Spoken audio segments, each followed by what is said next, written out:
다들이 주로 생계리야 쉬야리야 तो आज 유지디 좀 된데 뭐서 상계베다 뒤지지 차지요리 आज भगवान बुद्ध के बुद्धत्व प्राप्त करने का दिन है। आज अर्थात कहेंगे आज बुद्ध पूर्णिमा है, एक पवित्र दिवस है और मैं भगवान बुद्ध का एक शिष्य हूँ। 자상가 태양 돌에 tumnum tipo chui michushi तो सूत्र में कहा गया है कि मैं आपके पापों को जल से धुल नहीं सकता, आपके जो पाप हैं उनको हाथों से हटा नहीं सकता हूँ और आपके जो दुख हैं उनको मैं नष्ट नहीं कर सकता और मेरे अंदर जो ज्ञान है वो आप में प्रेषित नहीं कर सकता हूँ। अर्थात आपको ही आपके जो दुख हैं वो उनको खुद करना दूर करना है। तो तथागत बुद्ध के बारे में देखें कि उन्होंने बुद्धत्व की प्राप्ति की और जो भी दुखी प्राणी थे उनके दुखों को दूर करने के लिए तो उन्होंने कहा कि मैं ऐसा नहीं है कि जो बुद्ध हैं वो जो जीवधारी उनके दुखों को जल से धुल दें। फिर दूसरी बात कही कि भगवान बुद्ध ने जो बुद्ध हैं वो जीवधारियों के जो दुख हैं, जीवधारियों के जो दुख हैं वो बुद्ध हाथ से भी नहीं हटा सकते हैं। फिर तीसरी बात कि मेरे जो ज्ञान है, जो मेरे अंदर बुद्धत्व जो मैंने प्राप्त किया है वो मैं चाहूँ कि दूसरे के चित्त में प्रेषित कर दूँ, दूसरों को दे दूँ, वो भी संभव नहीं है। तो फिर इसके बाद प्रश्न उठता है कि बुद्ध दूसरों का हित कैसे कर सकेंगे। तो उसका अर्थ है कि जो 3 कल्पों तक, अनंत कल्पों तक पुण्य का संभार किया, पुण्य संपादन करने के बाद बुद्धत्व की प्राप्ति की, तो वो कैसे दुखों को दूर कर सकते हैं। तब उन्होंने कहा कि दुख के जो कारण हैं, दुख किस वजह से आते हैं, उनके हेतु क्या हैं और इन हेतुओं को नष्ट किया जा सकता कि नहीं, तो उनको हमें परीक्षण करना चाहिए।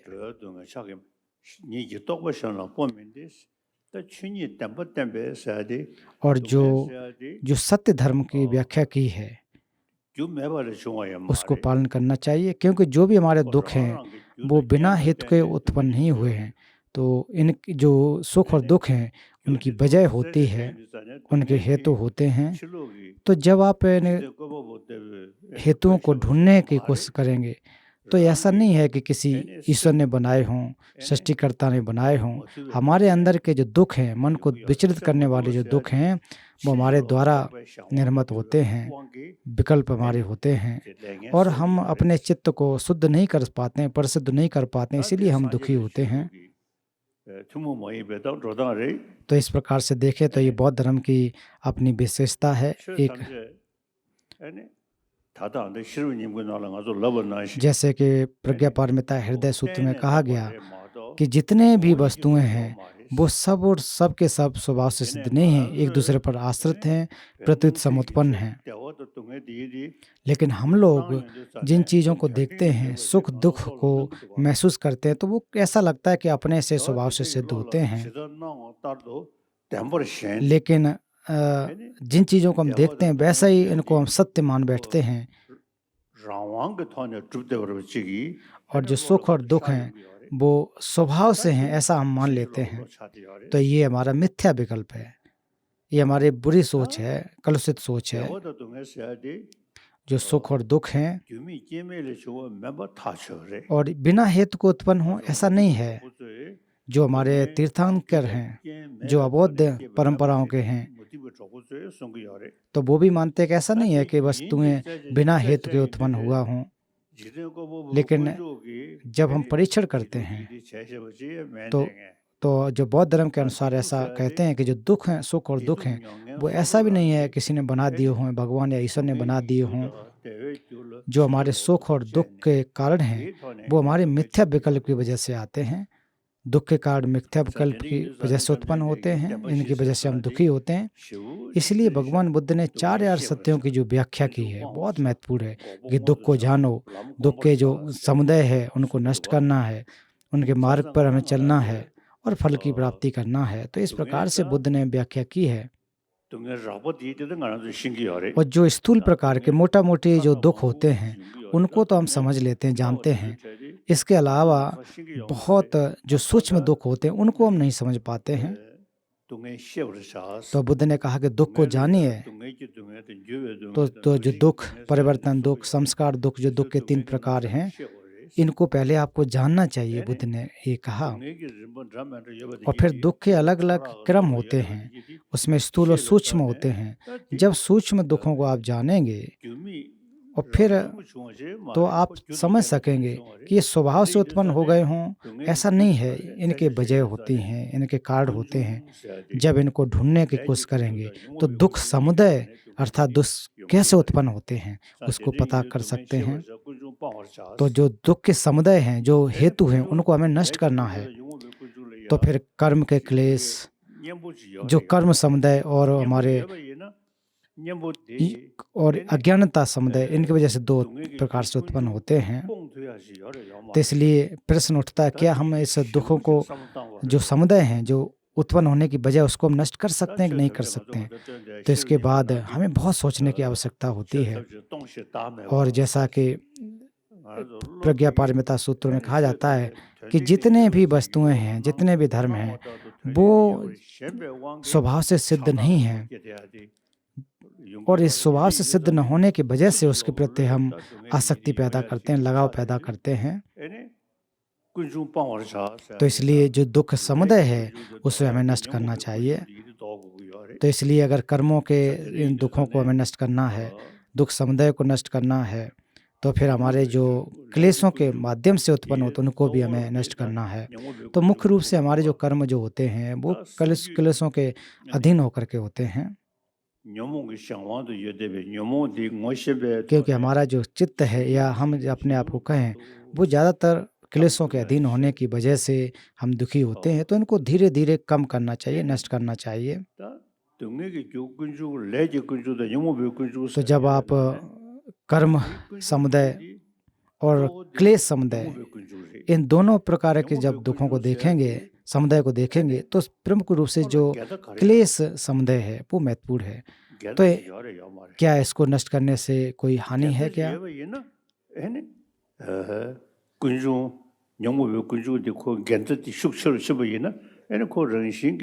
अगर जो हमारे क्लेश समुदाय, उसके जो प्रत्यक्ष या एक प्रकार से कहा जाए, उनको नष्ट करने के लिए हमारे जो प्रतिकारी हैं तो उनको ढूंढना चाहिए। फिर जैसे प्रतिकारी उस पर आ जाएंगे तो धीरे धीरे हमारे क्लेश कम होते चले जाएंगे। तो हम लोग अक्सर यही लगता है कि जो भी चीज़ें देख रहे हैं वो स्वभाव से सिद्ध हैं, हम अपने अनुभव से महसूस कर सकते हैं। जब भी हम किसी चीज़ों पर देखते हैं तो हमेशा यही लगता है कि ये चीज़ अपने आप से स्वभाव से सिद्ध है। तो इससे हमारे मन में कभी ये नहीं आता है कि ये जो कि विकल्प रूप भी होते हैं, आरोपित होते हैं। ऐसा न होकर के ऐसा लगता है कि जो भी चीज़ देख रहे हैं वो स्वभाव से सिद्ध हैं। ये हमारी मिथ्या विकल्प है, बुराई है। तो जितना आप इस कलुषित चित्त को, मिथ्या रूपी चित्त को कम करोगे उतना ही अच्छा होगा। तो धीरे धीरे जैसे जैसे कम करते चले जाओगे तो जो स्पष्टता वो प्राप्त हो जाएगी। जैसे कि हम बचपन में जब होते हैं तो या कोई जो छोटा है वो तो क्रोध ज़्यादा करता है, फिर धीरे धीरे धीरे जब वो बड़ा होने लगता है तो दुखों के जो बुराइयां हैं, माफ़ करना, जो क्रोध की बुराइयां हैं वो धीरे धीरे धीरे वो कम करते चला जाता है, फिर अच्छा हो जाता है। शुरुआत में तो लोग कहते हैं कि ये तो बहुत गुस्से वाला है, लेकिन जब खुद उसको एहसास होने लगता है कि दुख तो ठीक, माफ़ करना, क्रोध तो ठीक नहीं है, तो फिर क्रोध को कम करता चला जाता है।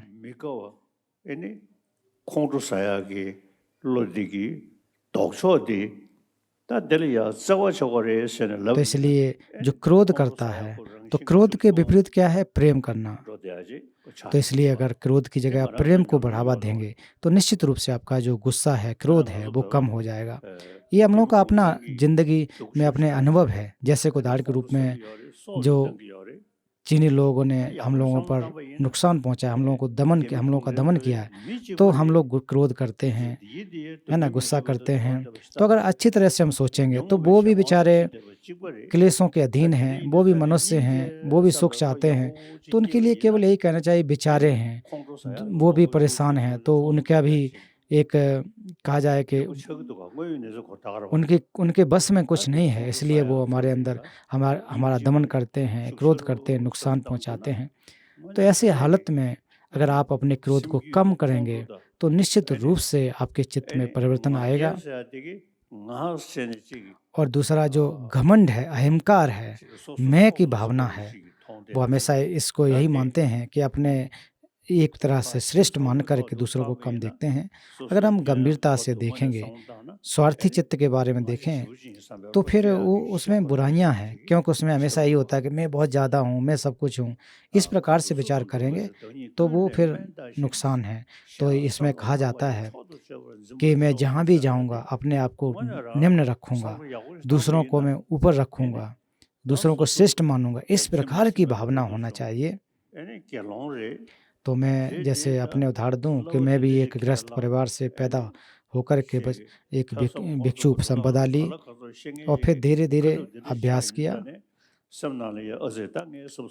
तो इसी प्रकार से विचार होना चाहिए। आप लोगों को विचार करना चाहिए कि हम दूसरों का हित नहीं करेंगे तो फिर अच्छा नहीं होगा।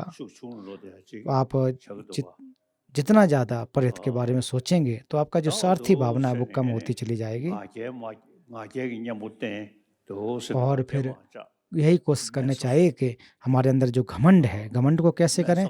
अपने आप को थोड़ा निम्न रखें, ऐसा मान के चलें कि जो भी हैं वो ठीक हैं, मैं एक अपने निम्न स्तर पे रहोगे। अगर कहने का मतलब है यहाँ, ये अगर उदार बनोगे तो आपको लोग भी पसंद करेंगे।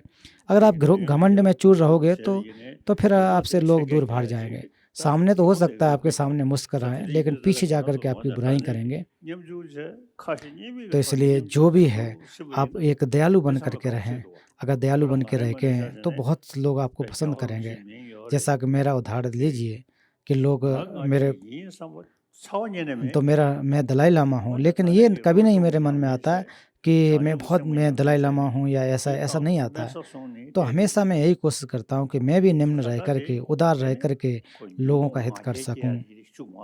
तो अगर ऐसे विचार रखेंगे तो आपके अंदर का जो घमंड है, क्रोध है, वो कम हो जाएगा। अगर आपको घमंड और क्रोध को कम नहीं करोगे तो फिर आपकी जो बुराइयां हैं वो बनी रहेंगी। इसलिए आपको हमेशा अपने चित्त को परिशुद्ध करना चाहिए और अपने आप को जितना निम्न रख सको उतना अच्छा होगा।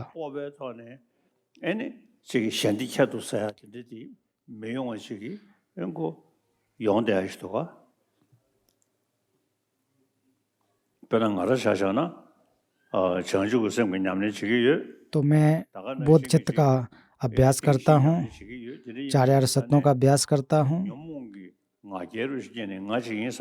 तो और लेकिन फिर भी मेरे अंदर कि मैं हूँ कुछ, मैं दलाई लामा ऐसा हूँ कुछ, ऐसा बिल्कुल भी मन में विचार नहीं आता है। कोशिश हमेशा यही कोशिश करता हूँ कि एक कहावत है ना कि जो जितना आप उदार रहोगे उतना ही ज़्यादा आप श्रेष्ठ होंगे।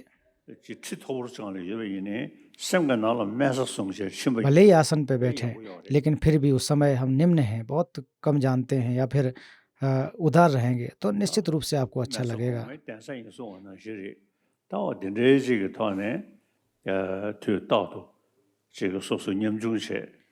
तो आप हमेशा उदार बनिए, दूसरों का हित कीजिए,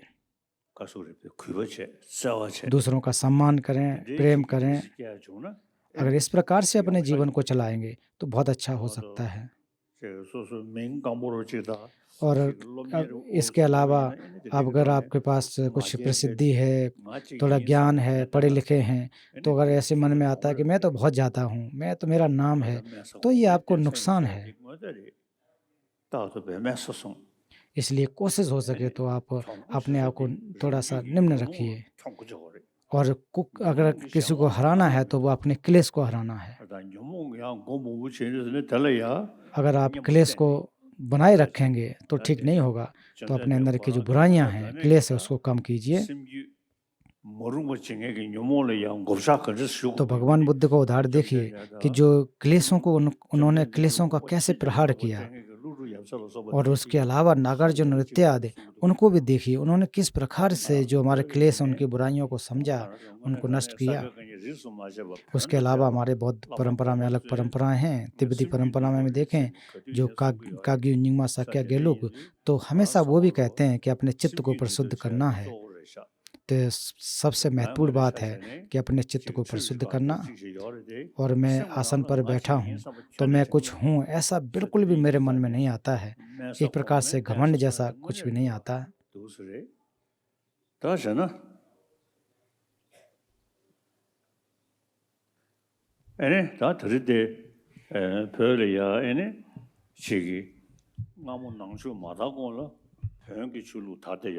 तो तिब्बत में बौद्ध धर्म न पहुँचने से पहले बौन परंपरा वहाँ पर थी, फिर उसके बाद बौद्ध धर्म वहाँ पर पहुँचा। फिर इसके अलावा साक्या, काग्यू, निंगमा, गेलुक, अन्य अन्य परंपराएं भी आई। तो इसके अलावा जो कदम्बा, जो अतिश दीपांकर श्रीगान के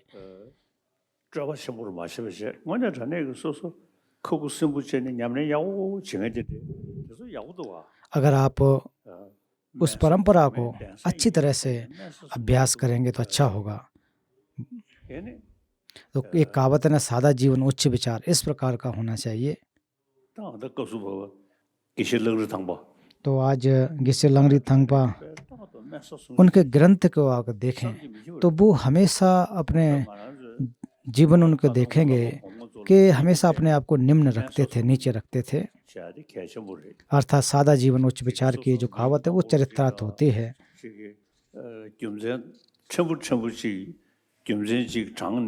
और थोड़े थोड़े कारणों को लेकर के तो कि मैं कुछ हूँ, बहुत ज़्यादा घमंड करें, वो ठीक नहीं होता है। इसलिए हमेशा अपने आप को निम्न रखें, अपने आप को एक सादा व्यक्ति के रूप में समझें।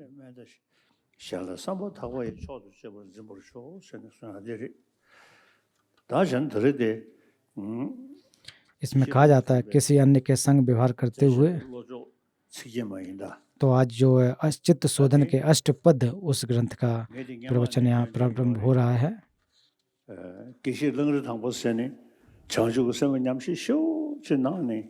तो मैं हमेशा कहता हूँ कि जो गिसे लंगरी थंगपा दे थे वो हमेशा दूसरों के दुखों को देखते थे। एक प्रकार से देखा जाए कि दूसरों को दुखों को देख करके बहुत व्यथित होते हैं। उस समय जो गिसे लंगरी थंगपा के शिष्य जो थे तो वो हमेशा उनका नाम हमेशा वो एक प्रकार से दूसरों के दुख को देख करके उनके आंसू आते रहते थे। तो इसलिए उनके शिष्य एक प्रकार से उनका नाम दे दिया कि हमेशा जो है कि अश्रुओं से युक्त या रोने वाले। ngachi yin sambe lo chone ba bet gala mes और उनका जो व्यवहार था वही होता था कि मैं कुछ भी नहीं जानता हूँ, कुछ ऐसा नहीं हूँ, ऐसा हमेशा कहते। लेकिन अगर ज्ञान देखो तो बहुत ज़्यादा गंभीर था। जिसमें आता है यहाँ से शुरू हुआ, मैं सभी सत्यों को चिंतामणि से भी बढ़कर परम अर्थ की सिद्ध के आशय से नित्य परम हित के रूप में प्रहार करूं। किसी अन्य के संग व्यवहार करते हुए मानो स्वयं को निम्नतम और अपने हृदय की गहराइयों से सम्मान से मानो अन्य को श्रेष्ठ। अपने हर आचरण में अपने चित्त का परीक्षण करूं और स्व पर हानिकारक क्लेश उत्पन्न होते ही उनका बलपूर्वक सामना करके प्रहार करूं। तो हमेशा आपको परीक्षण यही करना चाहिए कि जो हमारे अंदर बुराइयां आ रही हैं उसको नष्ट करने की कोशिश करना चाहिए।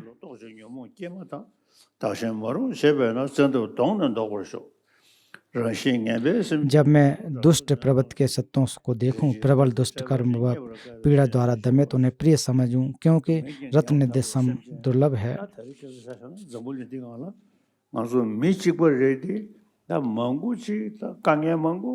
आज हम देखें कि इस दुनिया में मानव के रूप में हम समान हैं, लेकिन बहुत सारी समस्याएं हैं। एक तो लोग जो गरीब हैं उनके दुख हैं। दूसरे सबसे महत्वपूर्ण जो बात है, मन के जो दुख हैं वो बहुत ज़्यादा बड़ी समस्या हो जाती है। यदि कोई अन्य ईसा बस मुझसे गाली गलौज निंदा दुर्भाव करे तो भी पराजय को स्वीकार करता हुआ उन्हें विजय अर्पित कर दूं। जिस पर मैंने उपकार किया और जिससे बड़ी उपेक्षा रखता हूँ, यदि वह अकाल मुझे अत्यंत पीड़ित करे तब भी मैं उसे परम कल्याण मित्र मानूं। तो अगर मुझे कोई नुकसान भी पहुंचता है तो हमें ज़्यादा उनके प्रति दुख, एक प्रकार से दुखी नहीं होना चाहिए। ऐसा सोचना चाहिए कि बेचारा क्या करे, वो भी खुद दुखी है।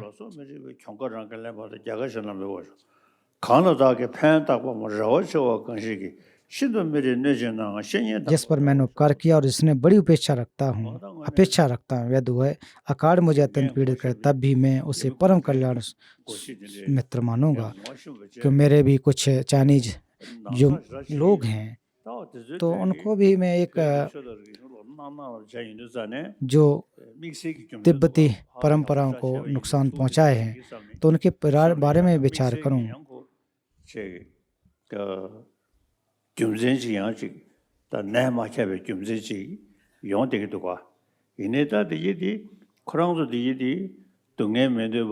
तो वो भी लोग हैं जो नुकसान पहुंचाते हैं, कि सुख चाहते हैं, दुखी नहीं होना चाहते, लेकिन अविद्या की वजह से, अज्ञानता की वजह से या फिर अलग जो बुरे जो व्यवहार करके, तो वो जो अच्छाइयाँ हैं उनको हम नहीं समझ पाते हैं और अच्छाइयों को बुराई के रूप में समझ लेते हैं।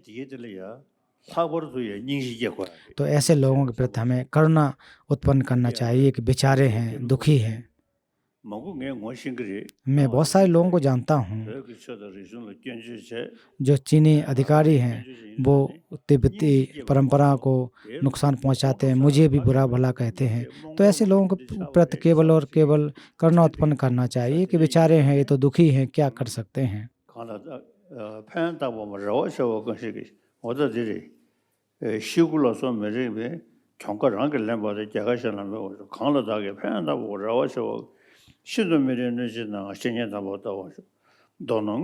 संक्षेप में मैं बिना किसी अपवाद से सभी को प्रत्यक्ष और परोक्ष रूप सहायता व लाभ दे सकूं।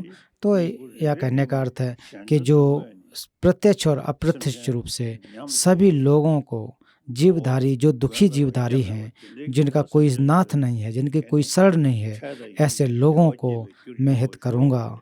ऐसे लोगों का हित हो सके ऐसी प्रेरणा बनानी चाहिए और समान भाव से ले लूं निज पर अपनी सभी महासत्यों को दुख व पीड़ा। ऐसा है यहाँ कहा गया।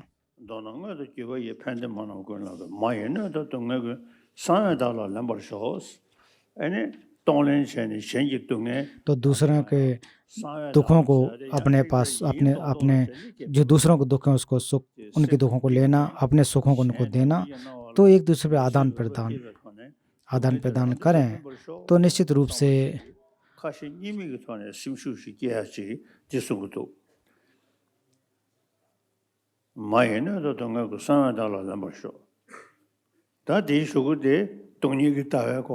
इसके बाद में जो शून्यता के दर्शन के बारे में व्याख्या। 대사 군장 최제이 독외 제면 마방신 추근 규모 शेबे मैं इन सभी अभ्यासों को अष्टलोक धर्म के दाग से मलिन न होने दूं और सभी धर्मों को माया जानकर मोह के बंधन से मुक्त हूं।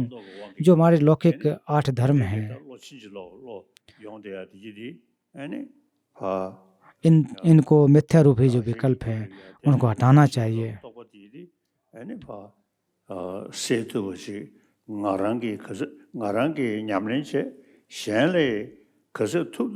और जितना हो सके दूसरों का हमें अभ्यास करें, खुद अभ्यास करें।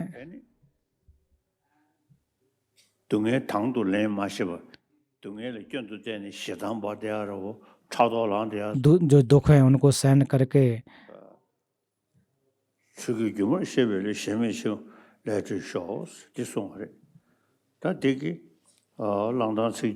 तो ये इस प्रकार से जैसे लांगरी थंगपा के 8 श्लोक थे वो यहाँ समाप्त होते हैं। तो हम जैसे शुरुआत में भी मैंने कहा कि हमेशा वो एक प्रकार से दुखी होकर के, दुखी न कह करके, यहाँ पर कहने का अर्थ है कि दूसरों के दुखों को देख करके हमेशा उनके आंसू आ जाते थे।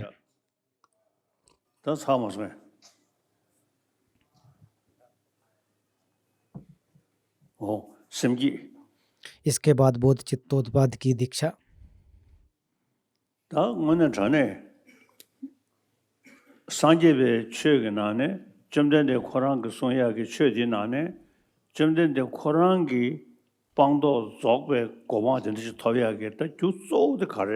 तो जो बुद्ध ने बुद्धत्व को प्राप्ति की है वो किस वजह से हुआ है, तो उसका जो मूल है वो बोध चित्त की वजह से उत्पन्न होते हैं। भगवान बुद्ध ने बुद्धत्व को प्राप्त करने से पहले 3 अनंत कल्पों तक बुद्ध चित्त का या पुण्य का संचय किया। और हम लोग भगवान बुद्ध के शिष्य हैं, तो हम लोगों का जो उद्देश्य है वो भी यही है कि हम भी बुद्धत्व की प्राप्ति करें। तो वो कैसे संभव होगा? वो तभी संभव होगा जैसे कि बुद्ध ने भी बुद्ध चित्त का अभ्यास किया, हमें भी बुद्ध चित्त का अभ्यास करना चाहिए। दिन प्रतिदिन, हर दिन हमें बुद्ध चित्त का अच्छी तरह से अभ्यास करना चाहिए।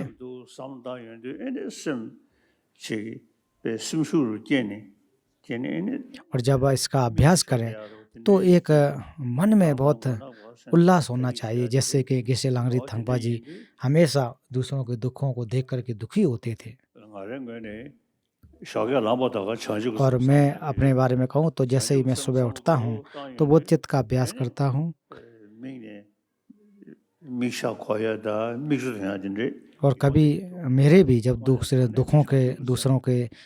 जीवधारियों के दुखों के बारे में देखता हूँ तो निश्चित रूप से आंसू आ जाते हैं। भगवान बुद्ध ने कहा कि बुद्ध चित्त का हमें अभ्यास करना चाहिए, एक प्रकार से डायरेक्ट उनका जो उपदेश है। और ऐसा नहीं है कि आपको केवल अरहत पद की प्राप्ति करें, इतना न होकर के हमें सम्यक संबुद्ध बनना है, ऐसी प्रेरणा होना चाहिए। जिस प्रकार से बुद्ध ने बुद्धत्व की प्राप्ति की है, सम्यक संबुद्ध बने, उसी प्रकार से मैं भी अभ्यास करूंगा। ये हमारे अंदर एक उल्लास होना चाहिए, आत्मबल होना चाहिए। अगर हम जो 8 लौकिक धर्म हैं उनमें न पढ़ करके बुद्धत्व की प्राप्ति की ओर बढ़ने की कोशिश करनी चाहिए।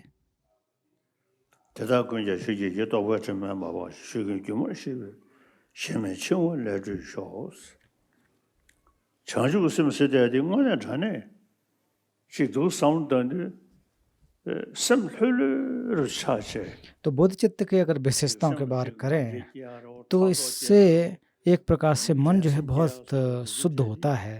इसमें बुद्ध चित्त का अभ्यास अगर करेंगे तो हमारे अंदर प्रतिस्पर्धा की भावना, क्रोध की भावना, वो सब नष्ट हो जाती हैं और मन बहुत ही शांत हो जाता है। अगर बुद्ध चित्त का अभ्यास करोगे तो नींद भी अच्छी आएगी। अगर आप सोते समय क्रोध, ईर्ष्या, बैर अगर आपके मन में है तो शायद नींद भी ठीक तरह से नहीं आएगी। बुद्ध चित्त का अगर अभ्यास करोगे तो आपका जो मन है वो भी शुद्ध होगा। और आप मन में हमेशा ये विचार करें कि भगवान बुद्ध हमारे आसपास बैठे हैं और उनके अंदर जो भी उन्होंने बुद्धत्व की प्राप्ति की है, जो गुण उनके अंदर है, मुझे भी वो प्राप्त हो जाए। इस प्रकार के विचार करके अगर आप सोएंगे तो नींद बहुत अच्छी आएगी। और विचार करें सोते समय कि हमारे सिर पर अवलोकितेश्वर विराजमान हैं, तो ऐसा अगर विचार करेंगे तो जो हमारे अंदर जो खराब स्वप्न आते हैं वो भी नहीं आए, अच्छे स्वप्न आएंगे, नींद भी अच्छी आएगी।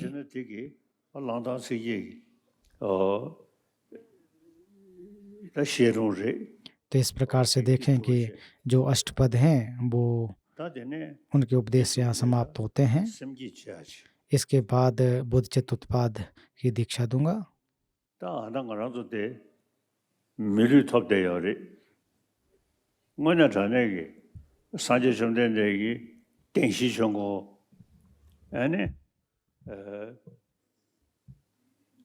हम लोगों को मानव शरीर प्राप्त है तो भगवान बुद्ध ने 4 आर्य सत्य उपदेश या प्रथम धम्म चक्र उपदेश, दूसरा जो प्रज्ञा पारमिता हृदय प्रज्ञा पारमिता का उपदेश, तीसरा वैशाली में उपदेश। तो इस प्रकार से अगर इन सभी का सार के रूप में देखें तो बोध चित्त का प्रमुख रूप से है। अगर भगवान बुद्ध भी यहाँ पर होते तो इससे ज़्यादा शायद नहीं कहते, यही उपदेश देते, वही कहते कि बोध चित्त का अभ्यास कीजिए। तो इसलिए हमें भी पूर्व के जो गुरु लोग हुए हैं उन्होंने भी बोध चित्त का अभ्यास करने के लिए हमसे कहा है।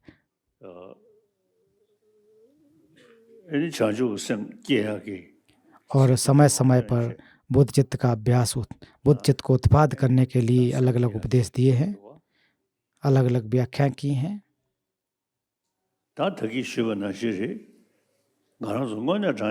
जैसा कि मैंने पूर्व में कहा कि जितने भी जीवधारी हैं वो सभी लोग सुख चाहते हैं और दुख आने की जो वजह है हमारा स्वार्थी चित्त है। और इसके उपाय के रूप में कहा जाए या फिर इसको दुखों को नष्ट करने के लिए अगर बात करें तो वो बोध चित्त का अभ्यास है, परहित रूपी भावना है, उसका हमें अभ्यास करना चाहिए, बहुत ज़्यादा महत्वपूर्ण है। और हम तिब्बती लोग, उनसे मैं कहना चाहता हूँ कि आपने इस बारे में सुना है, शुद्ध चित्त के बारे में सुना है। जब आप अच्छे हों तो उस समय बोध चित्त की अभ्यास करेंगे, मन अगर अच्छा है तो बोध चित्त का अभ्यास करेगा तो निश्चित रूप से आपको लाभ होगा। तो भगवान बुद्ध का जो बुद्ध शासन है, जहाँ पर नहीं है, बुद्ध का शासन नहीं है, तो वहाँ पर तो लोग सोच भी नहीं पाएंगे, वहाँ पर लोग तो जानेंगे भी नहीं। लेकिन फिर भी हम लोग को ऐसा कोशिश नहीं करना चाहिए कि जहाँ पर बौद्ध दर्शन है उसको ध्यान न दें, नहीं तो वो उसमें कमी आ सकती है। तो कोशिश यही करना चाहिए कि जहाँ पर बौद्ध धर्म नहीं उसमें निरंतर बढ़ोतरी करें। जैसे कि चीन में अगर देखें तो उसमें, और तिब्बत में भी देखें तो जो बौद्ध धर्म को मानते हैं उनको नुकसान पहुंचाते, बौद्ध धर्म का अभ्यास नहीं करने देते हैं।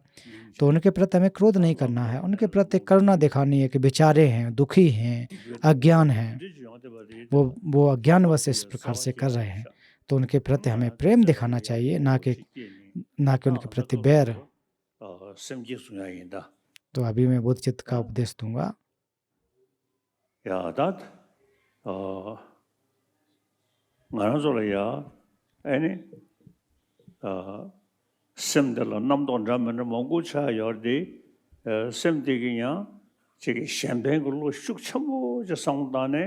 हमारे अंदर बहुत ज़्यादा मिथ्या विकल्प आते हैं, लेकिन उन सब में से अगर हम दूसरों का हित करने के विचार को लेकर के आएँ और ऐसा मन में आ जाए कि मैं सभी जीवधारियों को लेकर के चलूँगा, सबका हित करूँगा, तो शायद वो सबसे अच्छा बोध चित्त उत्पाद होगा।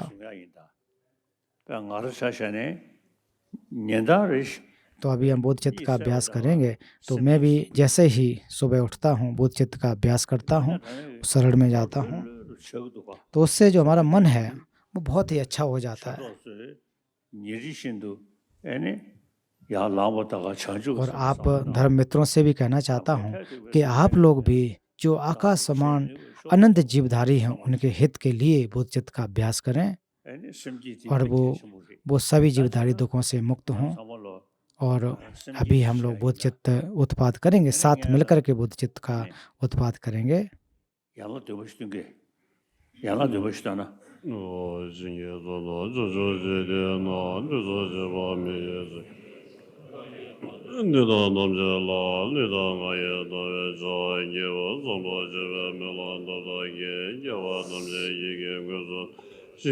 तो सबसे पहले कि पूजन, वंदना, पूजा, प्राश्चर्य, अनुमोदन, निर्देशना, प्रार्थना से अर्थात अल्पकालिक जो भी मैंने कुशल का संचय किया उन सभी मैं बोध में परिणामना करता हूँ। जितने भी जो भी 10 दिशाओं के लोगों में त्रिकाल के समस्त नृसिंह में उन समस्त शेषों को काय वाक्य में चित्त से प्रफुल्लित होकर वंदना करता हूँ। भद्राचार्य प्रदान के बल से मन के द्वारा समस्त जनों के अम्यक होकर क्षेत्र के कणों के बराबर शरीर निर्माण कर सदापुर समस्त जनों को प्रणाम करता हूँ।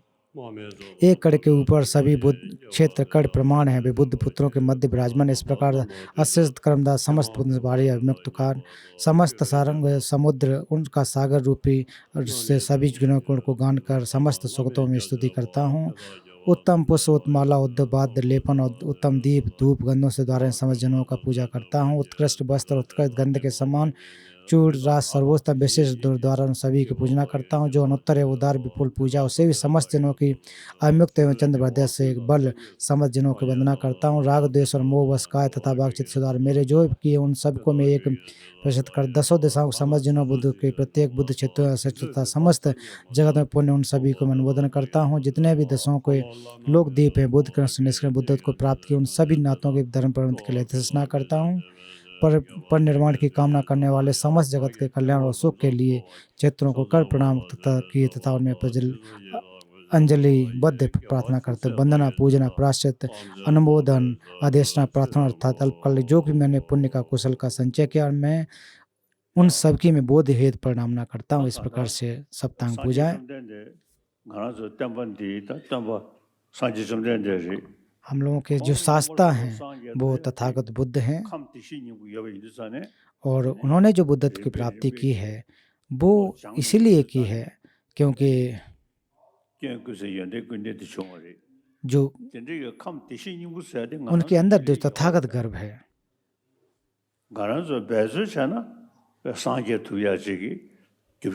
तो इसलिए अगर हम कोशिश करते हैं तो निश्चित रूप से हम बुद्धत्व की प्राप्ति कर सकते हैं। हम लोग तथागत बुद्ध के शिष्य हैं। हम लोग भगवान बुद्ध के द्वारा बताए गए जो बुद्ध दर्शन है उसका अभ्यास करने वाले हैं।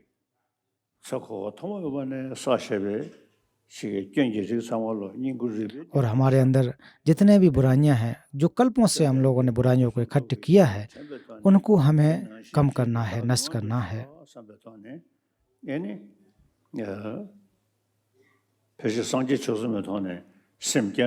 तो इसलिए जो हमारे त्रिशरण हैं उसके माध्यम से बोधचित्त का अगर उत्पाद करेंगे तो इसमें जो त्रिशरण के जो विधि है कि बुद्ध धम्म एवं शरणों में गिरे जो श्रेष्ठ इसी समय से जब तक मुझे बोधि की प्राप्ति नहीं हो जाए तब तक मैं शरण में जाता हूँ। मेरे द्वारा दान दिए गए पुण्य से जगत के हित के लिए बुद्धत्व की प्राप्ति 3 बार कहना है। बुद्ध धर्म एवं गणों में श्रेष्ठ संघ इसी समय से जब तक मुझे बोध की प्राप्ति नहीं हो जाए तब तक मैं शरण में जाता हूँ। मेरे द्वारा दान आदि दिए गए पुण्य से जगत के हित के लिए बुद्धत्व की प्राप्ति हो। बुद्ध धर्म एवं गणों में श्रेष्ठ संघ इसी समय से जब तक मुझे बोध की प्राप्ति नहीं हो जाए तब तक मैं शरण में जाता हूँ। मेरे द्वारा दान आदि दिए गए पुण्य से जगत के हित के लिए बुद्धत्व की प्राप्ति हो। तो ये जो बोधचित्त जो शरण गमन है बोधचित्त उत्पाद है इसके माध्यम से पूरा होता है।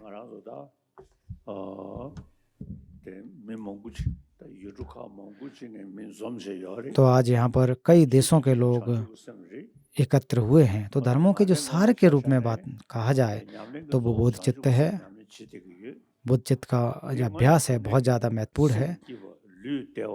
तो इससे मन अच्छा होता है, काय अच्छी होती है, इससे बहुत ज़्यादा लाभ प्राप्त होते हैं।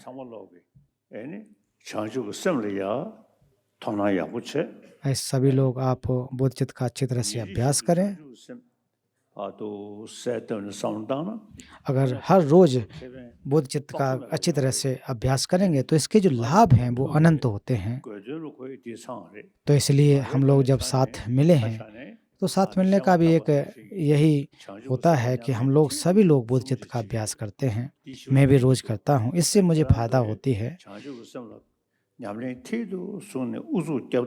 इसलिए आप मेरी तरह कोशिश कीजिए, मेहनत कीजिए, और मेहनत अगर करोगे तो आपको बुद्ध चित्त का उत्पाद होगा। यही मैं आपसे कहना चाहता हूँ। तो आज ये समापन होता है। आज का जो प्रवचन है वो इस बुद्ध चित्त के उत्पाद के साथ समाप्त होता है। तो आप लोग निरंतर अभ्यास करते रहें।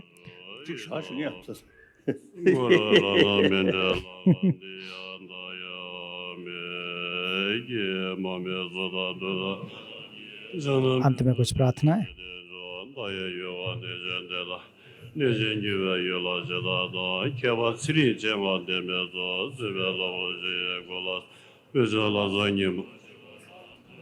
जो हमें आज परम पावन जी ने बुद्ध चित्त का उपदेश दिया, बुद्ध चित्त उत्पाद करने के लिए हमसे कहा, बुद्ध चित्त साथ साथ करवाया, तो हमें निश्चित रूप से अपने आप को सौभाग्यशाली मानते हुए कि आज साका दावा है, बैसाख पूर्णिमा, बुद्ध पूर्णिमा कहें, तो ऐसे अवसर पर परम पावन जी से हमें बुद्ध चित्त की दीक्षा मिली, शरणगमन की दीक्षा मिली और गेशे लांगरी थंगपा का ग्रंथ सुनने को मिला। तो हम बहुत ही सौभाग्यशाली हैं।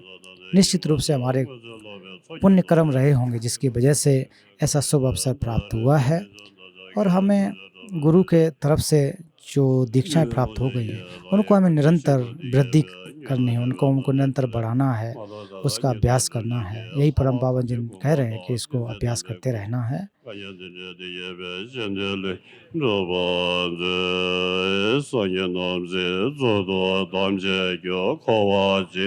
ये प्रवचन यहाँ समाप्त होता है। आप सभी को नमो बुद्धाय, नमस्कार।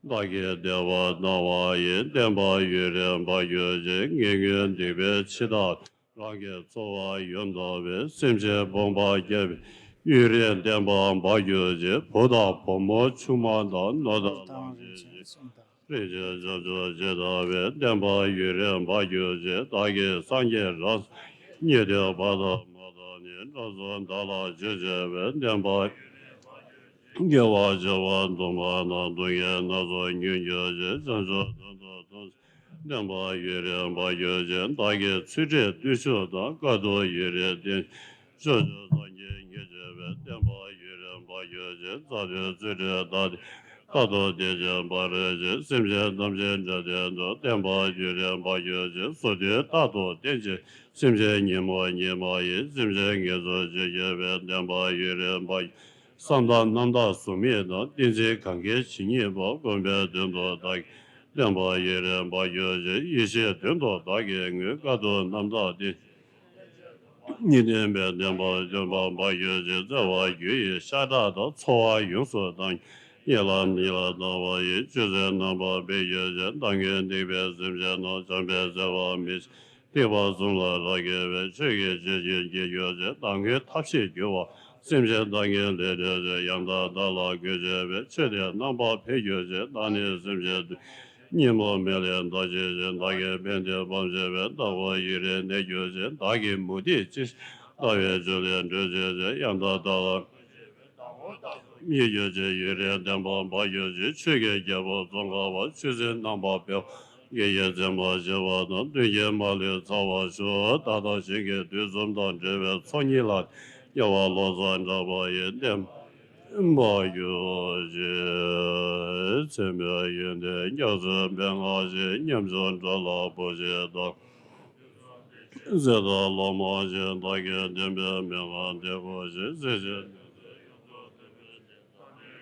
Benden Bedoye Deze Gadan Röben Gevana Zece Namze Zavan Beva Mezelengen Dabe Yenembe Bamen Dögen Deve Nyamdaru Zogan Neze Mogecep Jenende Vageze Vayenze Keva Kazo Çinde Gendana Nazalale Mogeze Nige Jombe Tada Çime Gün Nyodo Jeben Doje Dovanye Nimo Dünge Roger Nibo, Nibe, Nije, Miza, Geva, Zona, Landome, Yunzo, Zamze, Rini, Nilo, Nabe, Nibe, Yunzo, Benzo, Rawa, Zamebe, Benzo, Chusi, Zuni, Jebe, Gezo, Niwa, Nido, Dena, Dinji, Chapsi, Rangele, Jebe, Luso, Longje, Kawa, Geda, Rube, Gewa, Non, Rose, Gode, Doje, Gewa, Dona, Gombo, Jere, 세제 계획 정확 관계제 요소 계제 mel라 관계제 대선의 뉴도저 나로진의 점에 된다는 주선 렌젤라면 된다는 저게 됨 예매뉴로저 가르라베 고베징 면원 대와 말레즈베네 제레즈완 띠지 이자베즈 이게 뭐 그도 양다 라마다 제메 체게 Lumye yene razo ne doje zai bobo nye dojo chanjo zemjo rembo je ma ye pa na ye ye wa nye ba me ba ya pa ne gon be wa zo chanzo wa da je je ja ba da je zai ye wa jo ze ba ye je za ba zhenzhe zhenbo wo denba ji de kamso zhenba dan denba ni yue xin do xiao 历史不能行动，电报也电报与人的，这是说没老老呗，因为电报老贵，那这说些说，上边人别就往把的把车子电别这有些。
这稍微好些吧，强调两本说的，你是没有，是电话人说的不叫，两本，你是没有，两本人说的，